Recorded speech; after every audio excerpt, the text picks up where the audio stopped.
اللہ وبرکاتہ۔ وعلیکم السلام ورحمۃ اللہ۔ الحمد للہ الذی ابدع الافلاک والارضین والصلاة والسلام علی من کان نبیا وآدم بین الماء والطین۔ الحمد للہ نحمده ونستعینه ونستغفره ونؤمن به ونتوکل علیہ ونعوذ باللہ من شرور انفسنا ومن سیئات اعمالنا من يهده الله فلا مضل له ومن يضلله فلا هادي له ونشهد ان لا اله الا الله وحده لا شريك له ونشهد أن سيدنا ومولانا محمدا عبده ورسوله أما بعد فأعوذ بالله من الشيطان الرجيم بسم الله الرحمن الرحيم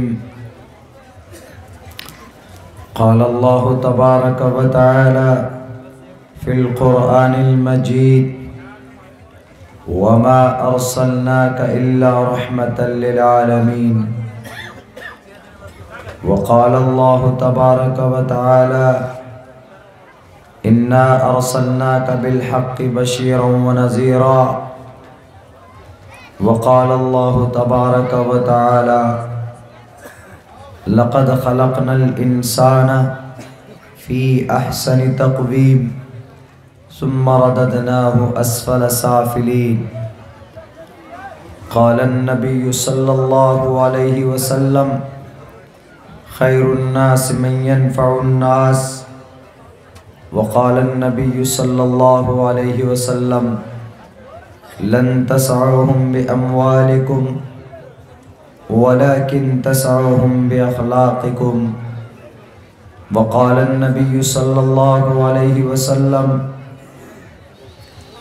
من رأى منكم منكرا فليغيره بيده فإن لم يستطع فبلسانه فإن لم يستطع فبقلبه وذلك ضعف الإيمان رواه المسلم أو كما قال النبي عليه الصلاة والسلام. In the name of Allah, the most gracious, the most merciful. All praise and thanks are Allah's, the Lord of the Alameen. Mankind, jinn and all that exist, you honor only that ruling judge. The day of recompense, it means the day of resurrection. You only we worship, you only we ask for help, each and everything. Guide us to the right path, to the straight way.